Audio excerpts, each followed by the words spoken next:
faster that you can go through this cycle, the more rapid your experimentation, the more quickly you will grow and scale.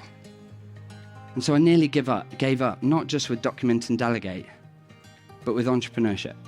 I used to work all hours.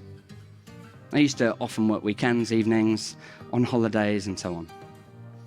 Now I don't. I walk the kids to school every morning. So why would you hold back? Why would you wait in your business, slowing yourself down because you're like, oh yeah, one day I'm going to do this? Don't wait.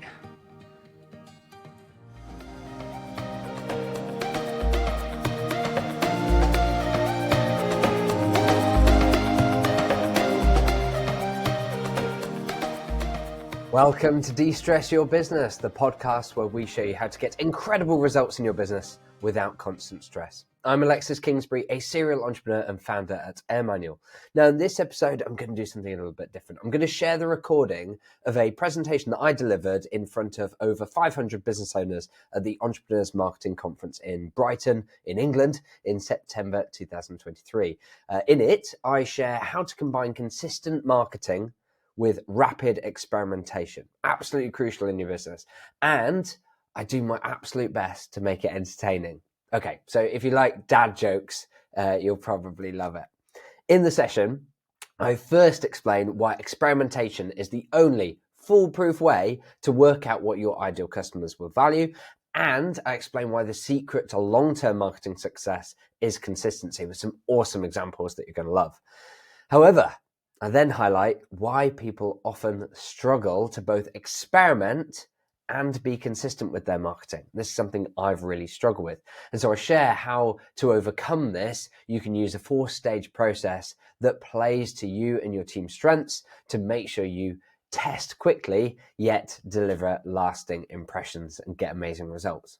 And I explain how this approach allows you to leverage AI cautiously in your marketing to get 3 times the results with 60% less resource and without getting slapped or finding that you don't own the copyright on what you've been creating anyway.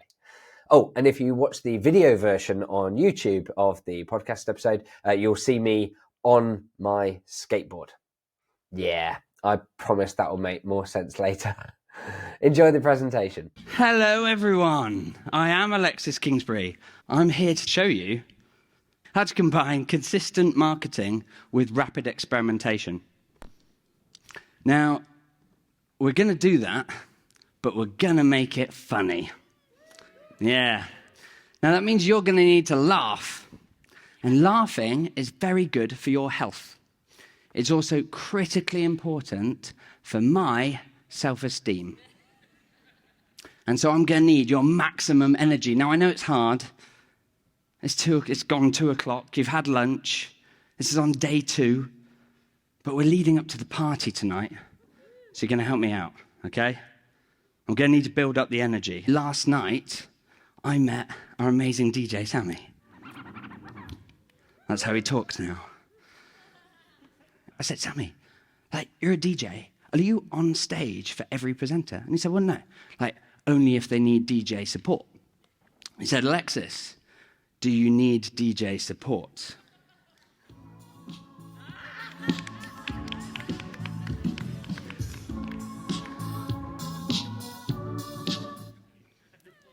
Now, in any part of your life, if you're ever asked, do you need DJ support? The answer is always, exactly, hell yes you do. So you're going to dance with me. You're all going to stand up now.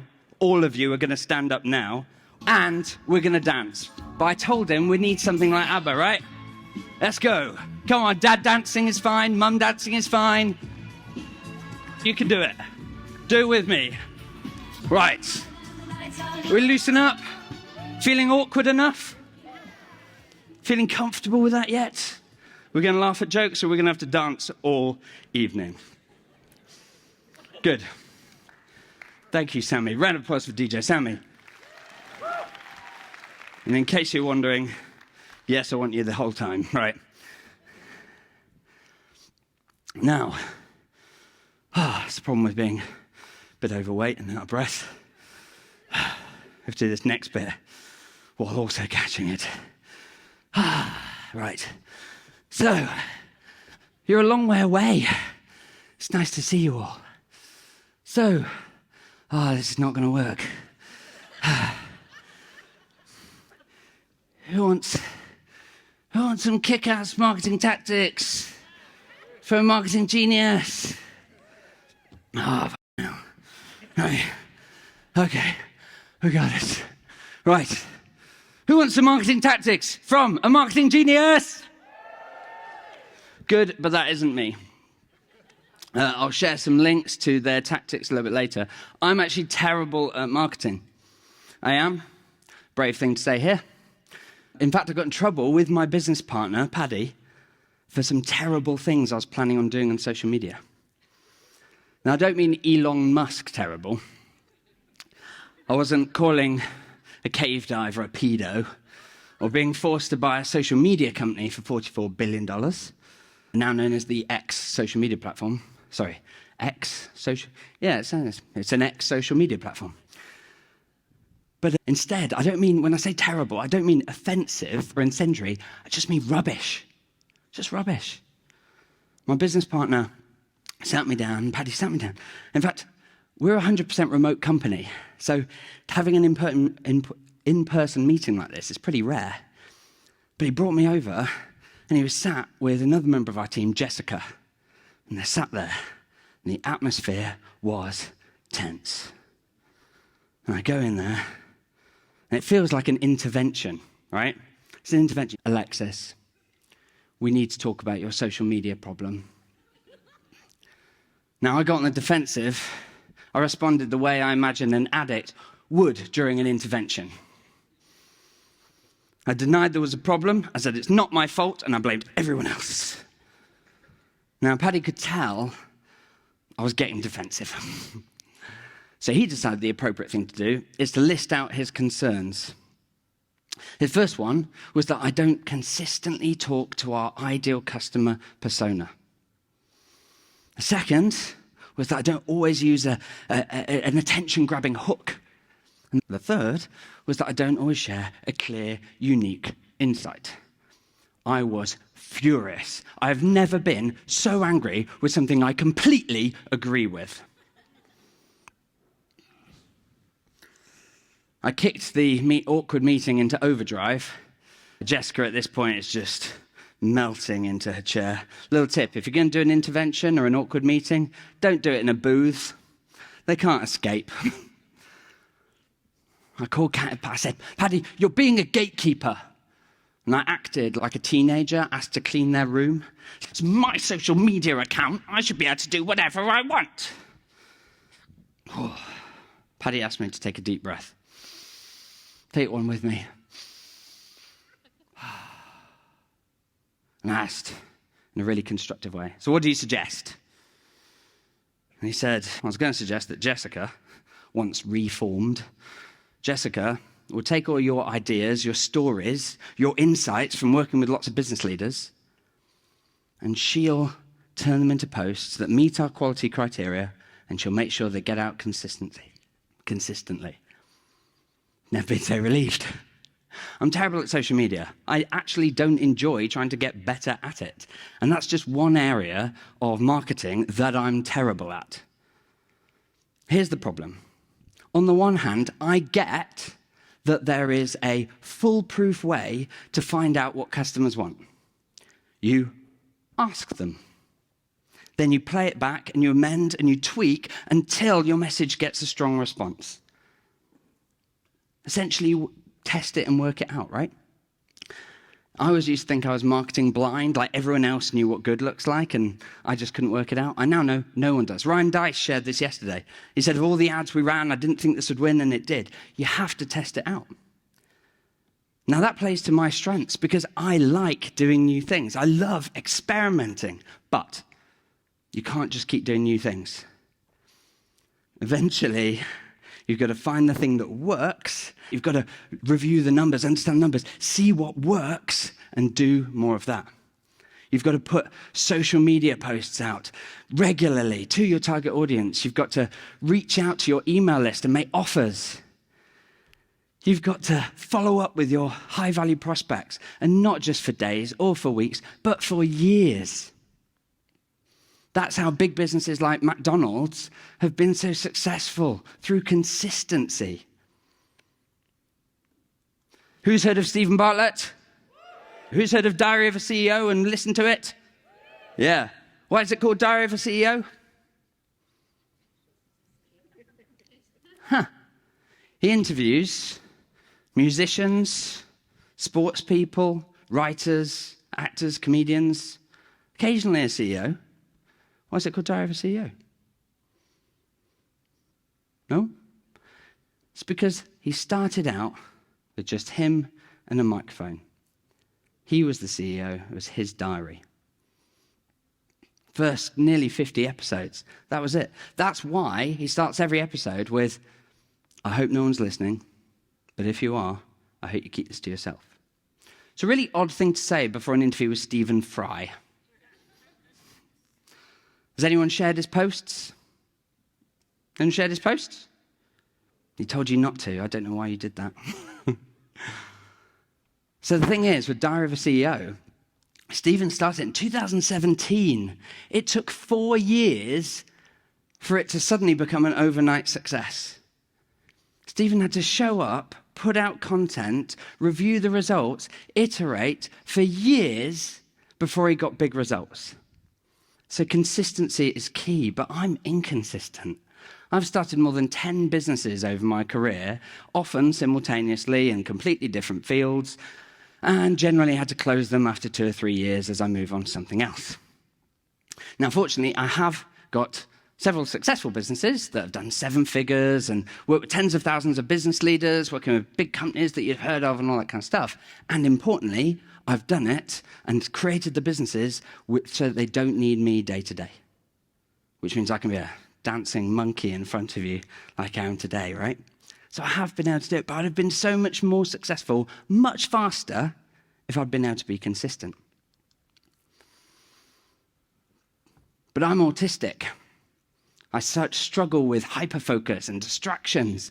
I love chasing the shiny object. And you can get me to watch some videos about how not to chase the shiny object. And given enough time, I'm going through it, I'm learning, and eventually I'm watching someone else construct something on Minecraft. And that's where I spend my afternoon. Now you can tell me to be something else. You can tell me to focus on one thing. Do it every day. For 3 months, consistently, and you'll make big money. And I'm like, no, I don't want to. And even if I do want to, even if I start off with really great intentions, I'm there doing it consistently for 3 days, and then I get distracted, and I forget, and it stops. So I can't do that. It doesn't work for me. And I think I'm not alone in this. I don't think it's a neurodivergent thing. Who's with me? Who else feels a little bit like this? Yeah, there's a few of you, quite a lot of you. That's interesting. In fact, we're going to do some research. I love doing research. What type of work do you prefer? I want you to stand up if you're group A. You love unpredictable work. You love experimenting and doing new things. And you know it probably won't work first time. That might not work more than 50% of the time. Stand up if that's you, group A. Here we go. Group A. Give me a whoop. Way! We're all doing something new. Nice. There you go. Yeah, it's about 50% of the audience. Sit down. Okay. Now, who are my group Bs? The ones that actually make money. Pay attention, group As. This is who you borrow money from. All right, come on, group Bs. Stand up. You're in the right room. You're the ones that do things properly. Come on, here we are. Here's my group Bs. Yeah.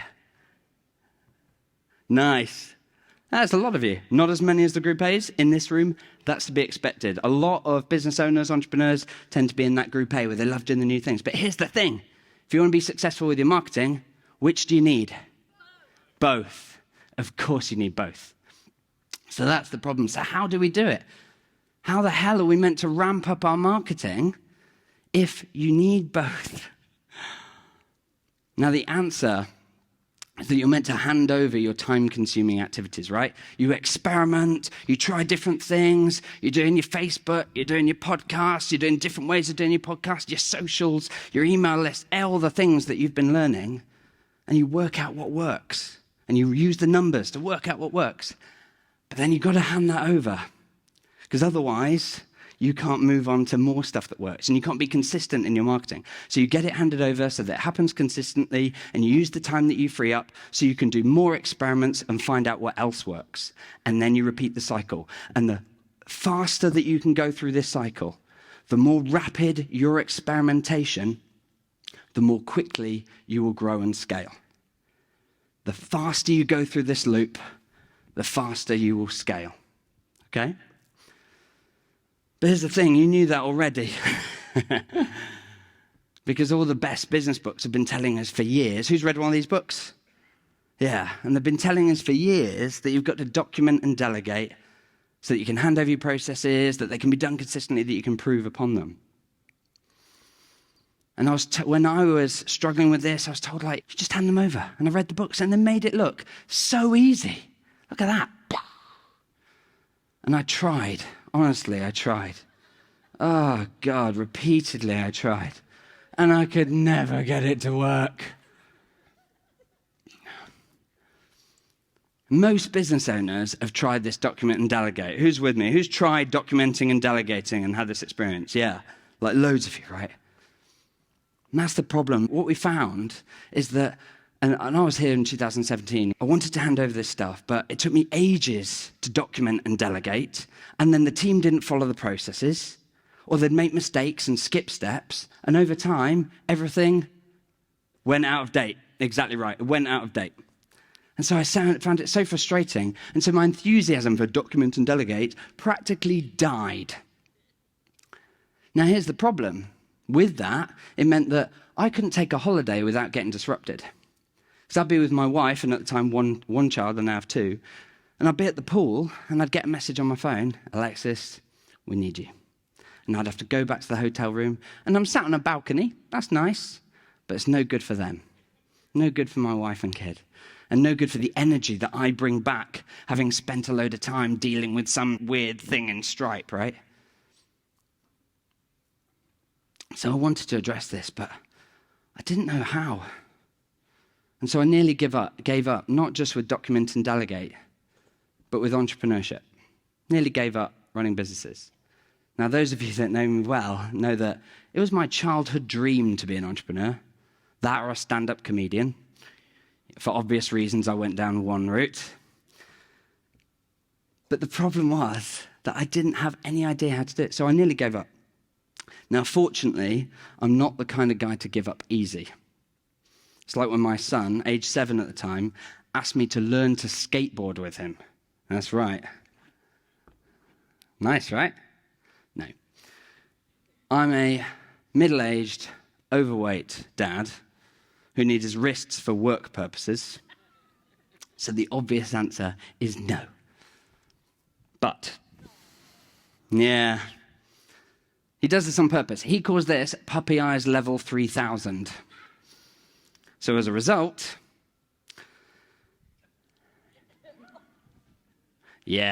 fell quite a few times.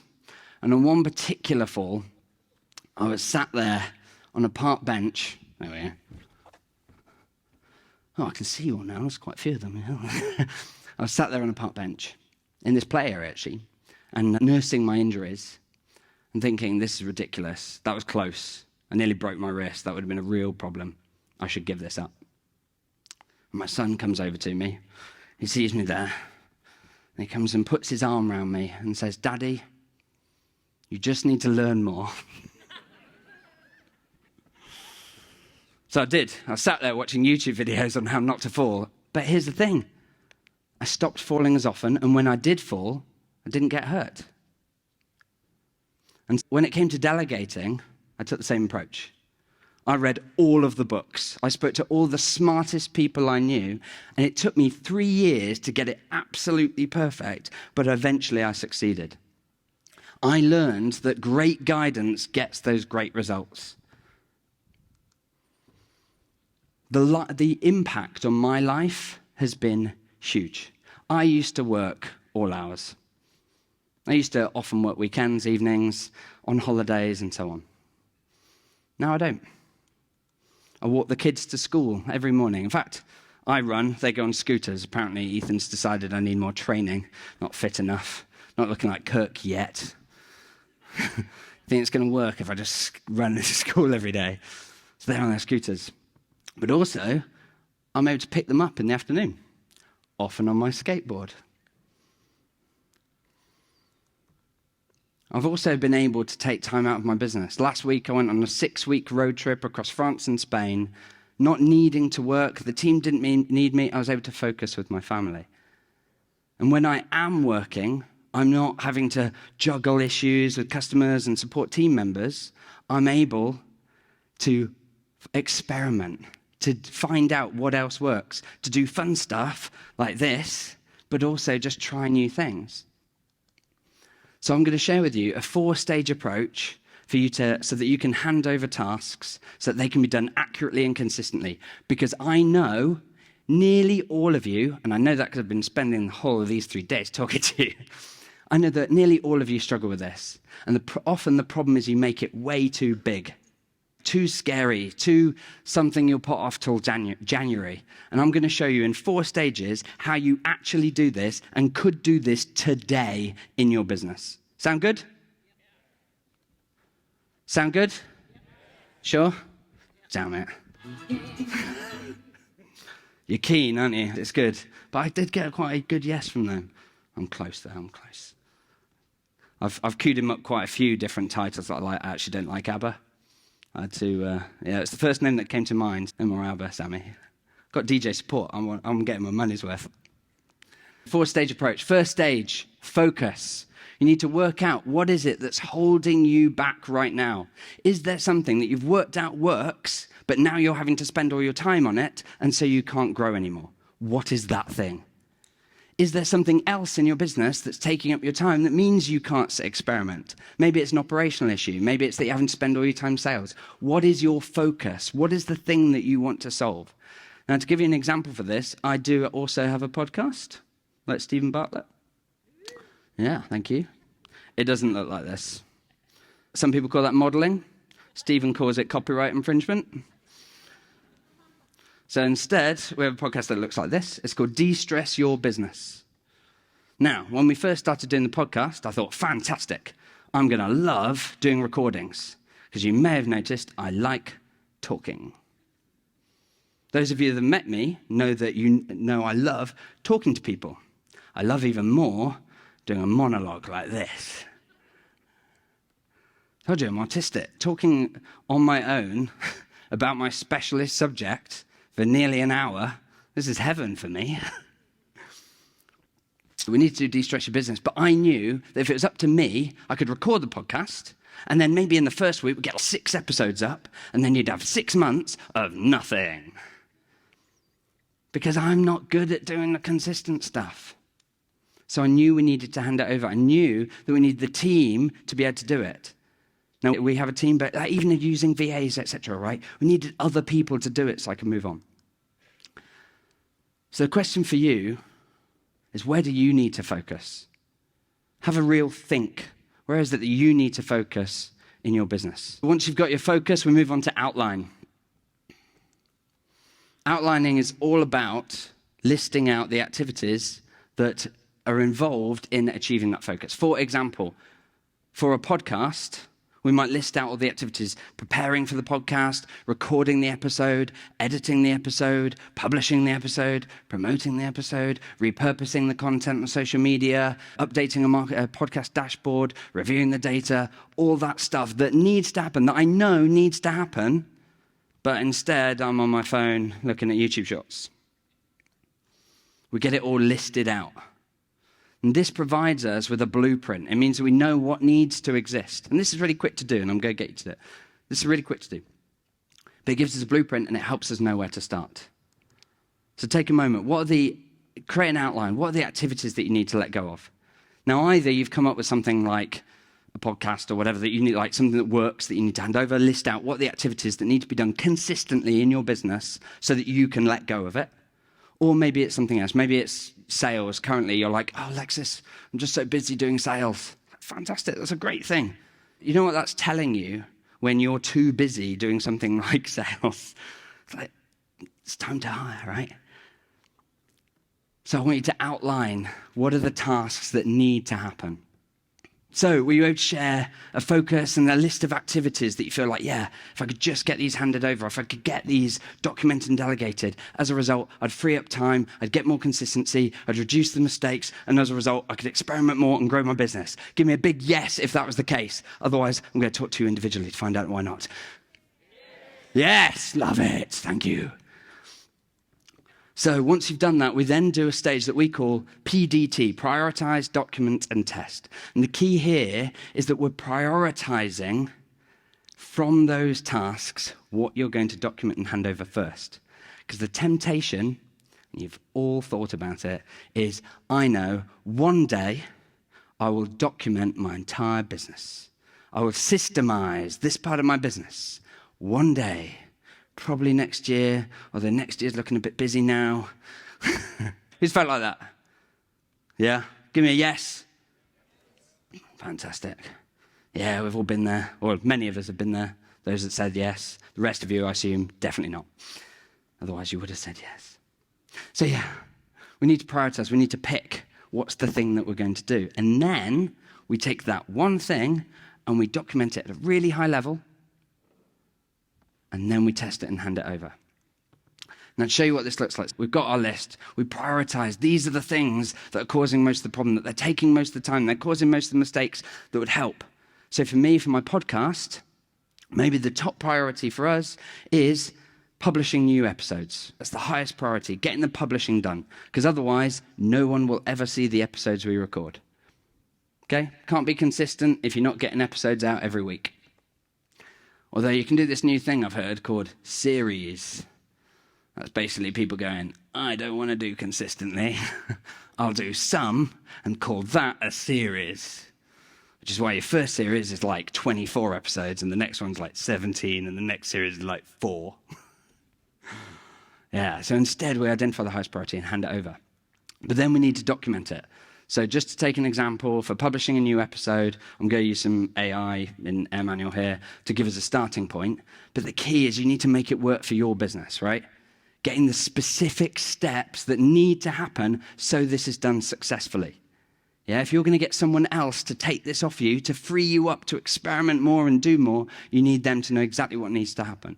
And you can put screenshots, videos, collect data in it, do help content, whatever you need to do to get the result. But please don't spend hours on this. This should be taking like 30 minutes, 40 minutes tops. Then test it. Get someone else to follow the process, going through the steps, to make sure it works. Now note, I said get someone else to follow the process. This is not testing a process. Hi there, Janet. I've documented the process and how you're going to promote my podcast. So if you'd just like to watch. You see that? Yeah, it's really easy. Cool. Presumably you've got that. I'm off to Spain. That's not how you test your process. And yet, most of you are not even doing that, right? I've been there. That's why I know. Testing the process, getting them to do it. And when they go, Alexis, I don't know what you mean by step 3. At that point, I can go, that's cool. Here's what I mean. Now, please update it so that it represents your understanding.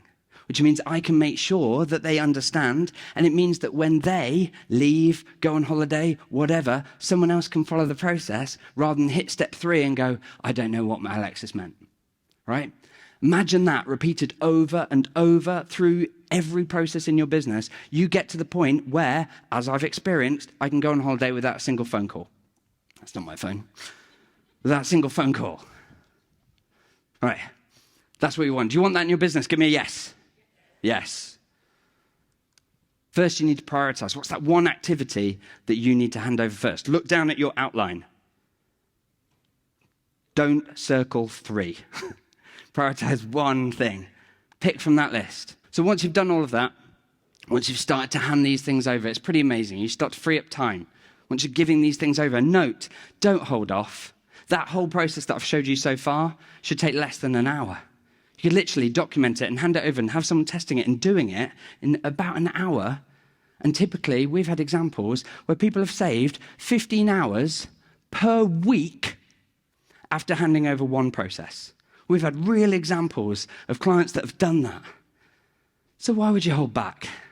Why would you wait in your business, slowing yourself down because you're like, oh yeah, one day I'm going to do this? Don't wait. Does that make sense? Give me a big yes if this makes sense. Yeah, no, it does. Once we've done that, we need to set up the management. We need to make sure that people follow the process and that's kept up to date. Now, we can do this with a really simple dashboard. We used to use this in Google Sheets. We now built it in AirManual. As a result, you can see what needs attention. And in a 5-minute part of your weekly team meeting, you can just look at this and go, is there anything that we need to talk about? Ooh, we haven't done our editing yet. Who's responsible for that? Who's the task owner? J.A., that's Jessica. Jessica, any issues? No, it's all good. I'm planning on doing it this afternoon. Fantastic. That's it. And here's the best thing. The team can do it. Because sure, I could use this to manage them, but even better is that the team manage themselves, right? They review this on the meeting. They are the ones that identify what needs attention and take action accordingly. Does that make sense to you? Give me a big yes. No? Cool. Fantastic. So that's the 4 stages. And this is awesome because we've seen this free up huge amounts of time and reduce the mistakes and allow you to scale, which is absolutely fantastic, really cool. But you can go further. We've found that doing this, you can triple or more your results, and you can do so with significantly less cost. A brilliant example of this, and I'm going to continue using the podcast theme, keep it simple, was with Anna Moran. Now, Anna is an amazing business owner. She runs a podcast that's a #1 in her category on iTunes, gets over 1,000 downloads per episode, and her background's a radio DJ. She knows how this episode needs to be, right? It's another way of saying she's a control freak. I know, because I'm a control freak.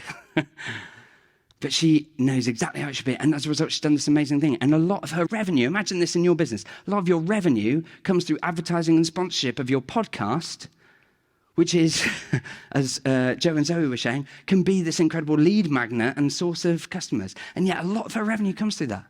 But she couldn't grow it any further. She couldn't even do more episodes because she was tied up editing.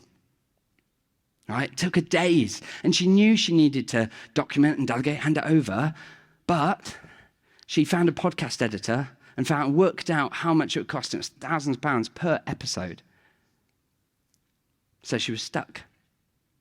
Now, fortunately, when we worked with her, we said, like, I get that you're a control freak, but it can't be that difficult, can it? And so we documented the process. We got the steps down. And this could have been huge, like this was hugely useful, but could have already solved the problem. Because she realized, actually, I don't need a senior podcast editor. I can use a VA. VA could follow this process to edit the podcast. Could be problem solved. But we went even further because we said there's some steps here that could be automated. Or we could use AI. And we showed her how a quick Google found a tool like Descript. With that, you can put in your audio recording, you can transcribe it and edit it as if it's like a Word document, right? Like copying and pasting and editing things. And with 2 clicks, you can remove all the filler words. What if you could talk and it be your authentic self, but you can fix all the problems with your voice, right? You can remove the ums and the ers and the filler words, and you can use that feature Regenerate to completely fix like clumsy edits, bits where the tone just really lost the energy. You can fix that. You select it and go regenerate, and boom, background noise, all that kind of stuff gone. You can even use their new feature, eye contact, to be like, okay, let's say I recorded it to video, but I was looking at a screen over here that gives me all the script. Their feature, with 1 click, suddenly your eyes are looking at the screen so you can create more connection with your audience. Incredible. Amazing tool. Anna put Descript into her process so that her VA could use the AI to get incredible results, to do the process much faster. As a result, the whole process became 3 times faster to complete, cost her 20 times less to delegate. It completely removed a source of stress, and it was no longer a blocker for her growth. And I spoke to her recently, and she's just growing and doing amazing things, but it was holding her back for months before she did it. Now, the nice thing here is we're leveraging AI the cautious way. Now, by that, I mean we're using AI in human processes. Because here's the problem with using AI. If you use it to spit content out at the end, Most of it will be rubbish. Some of it you can't copyright. And it's possible at some point, Google or another social media platform of your choice will slap that stuff down. It's why my friends that run big marketing agencies, they don't use AI to produce landing pages and blog content and all that kind of stuff. Too risky. But you can put AI in the process. Not to spit something out at the end, but how to have earlier to speed up your time. And that's how you can free up loads of time. We don't do that. Instead, we put it in the process and we give AI great guidance. Not just humans, but AI as well. And a great example of this, who's using custom instructions currently in ChatGPT? 4 out of 1 million. Cool. Custom instructions allows you, with a premium account, you go click on your name at the bottom, click custom instructions. You can tell it about you, your business, your ideal customer, how you work, all that kind of stuff. You can give it how you prefer to get information. And it uses that as context for every chat you have.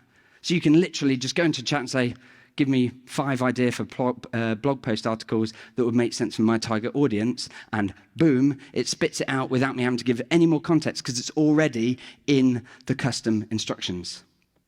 Now with employees, we call this onboarding, right? First few days in your organization, helping them understand who you are, what your values are, what the vision is, and all the other stuff, how we talk, tone of voice, all these sorts of things.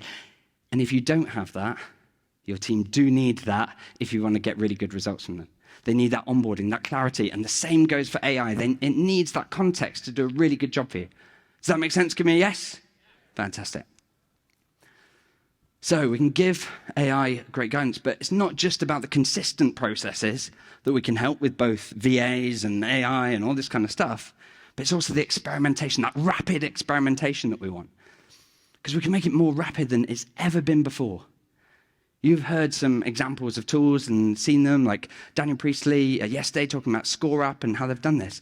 There are loads of tools out there. In fact, I was talking to Mark and Nikki in one of the breaks, and they're using a tool to help them build their training courses, and it's using AI so much faster than they ever could have done before. Something that would have taken them weeks and is now taking them hours. Is that right? Yeah. And you could do this for making a logo. You could do this for building a website. You can use this for ScoreUp, building a quiz, building an ebook, taking videos and repurposing them. It's all out there, and you can use this incredible tool to find them. It's called Google. Sorry, I just thought you'd all forgotten that Google exists. I've heard so much, people saying, Alexis, have you seen ChatGPT? Yes, I've seen ChatGPT. Oh, look at this, it's amazing. You can do your research. Da, da, da, da. Yeah, I've been doing that with Google for quite a long time now. Now, I love AI tools, but you've got to use them in the right places, right? You've got these incredible tools that you can use to rapidly experiment in your business to then make it consistent. And when you use this great guidance, both for humans and AI, that's when you get really great results. So what would be the impact if you could give your team the guidance, the great guidance that they need? Typically, with the businesses we work with, who are normally 6-figure businesses, who are looking to go to 7, 8 figures, they're typically, when they start to do this kind of stuff, they're finding within weeks, they're freeing up huge amounts of their time, they're stopping mistakes, they easily start saving tens of thousands of pounds, and typically it's 6 figures or 7 figures in the first year of doing this. We've worked with people who in 9 months have gone from 60-hour weeks to no longer required day-to-day in their business. That's what's at stake here. That's what's possible here. Does that make sense? Is that exciting? Fantastic.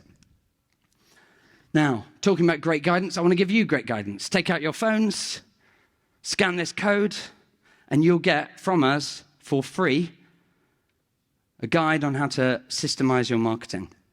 We give you the structure of what guidance in marketing should look like. We give you example checklists that you can use as starting points. You can also get the slides from this presentation. And this is awesome, we've got 3 really special checklists from amazing experts. I promised at the beginning you were going to get kick-ass marketing tactics from amazing experts. I'm delivering, just not me. You got Matt Wilson, who gave us a checklist on how to create paid ads that work for your business. You've got Helen Tudor, who's on tomorrow, how to generate stress-free leads through LinkedIn. And you've got the amazing Georgia Kirk, who was on yesterday, on how to plan 6 months of content in 60 minutes. And that's a step-by-step checklist that you or your team could follow to do these amazing things, and we're already using them in our business. And they've given that away, their secret sauce, for free. So I'd like us to give a massive round of applause, because I know many of them are listening.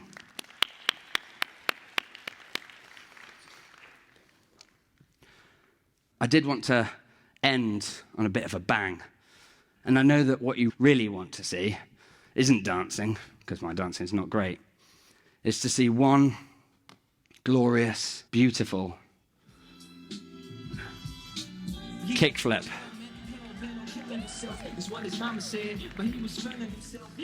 Now, I should explain that when I first told Paddy that this is how I was going to plan to end my presentation, he said, no, I shouldn't do it.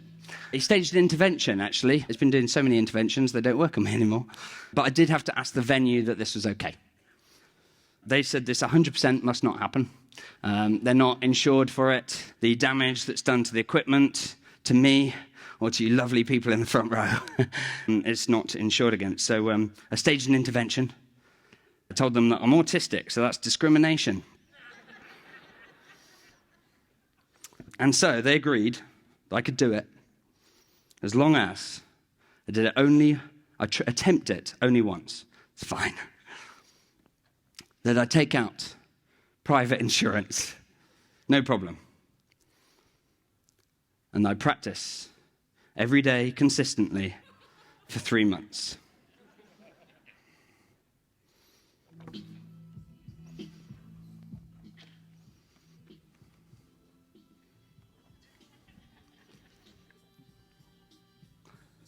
I'm Alexis Kingsbury.